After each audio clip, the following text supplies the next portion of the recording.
Hi, welcome back to another video here on Jamaican Cooking 101. Today we're preparing a simple dish.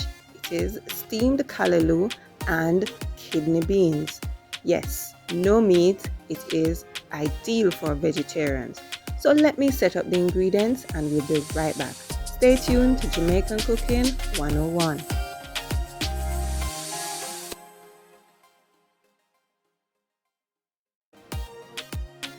Welcome back. Thanks for staying with us. So in order to prep my ingredients, I need to do a bit of harvesting.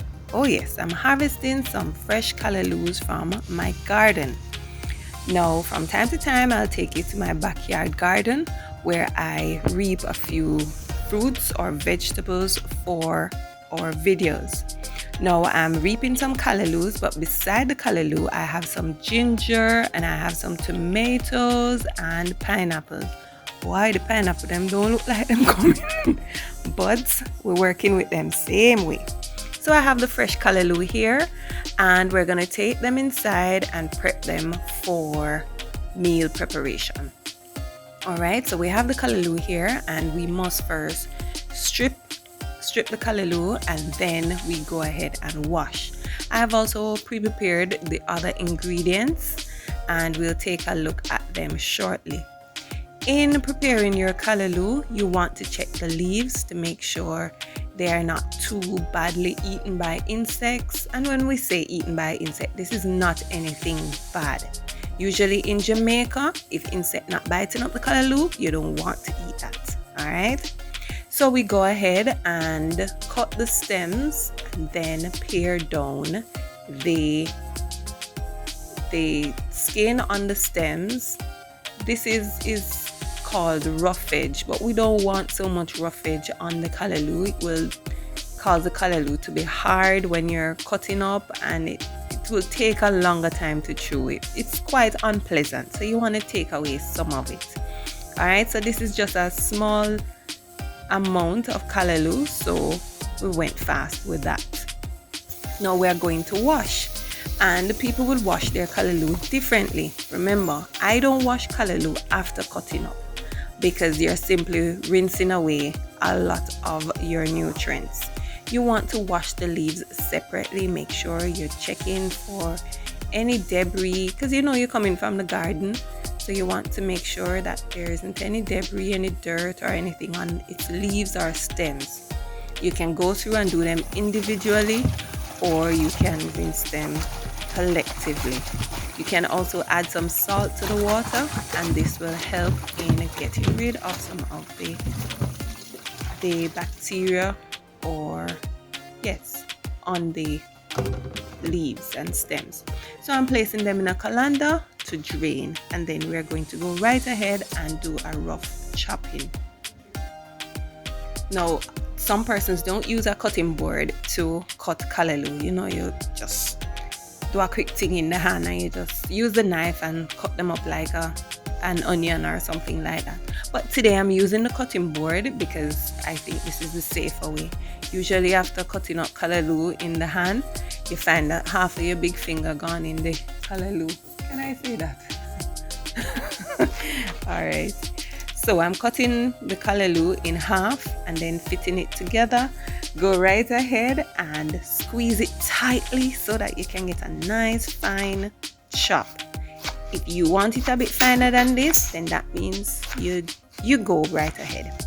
But I think this is appropriate, right? If you cut it bigger, then it's going to take a longer time to steam. So I want it to be cut small enough. All right, so I'm not going to wash it again. I'm just going to take this straight to the pot. I have prepared other ingredients. The vegetables are already chopped, and so I'm adding some oil to a heated pan and I'm going in with some tomato, garlic, scallion and sweet pepper. Yes, I have some onion here and a bit of Scotch bonnet pepper. All right, you don't have to add tomatoes to yours. You could have fresh tomatoes along with the callaloo. You know, when you're having callaloo is rich in iron, and so you want to have some vitamin C for proper absorption.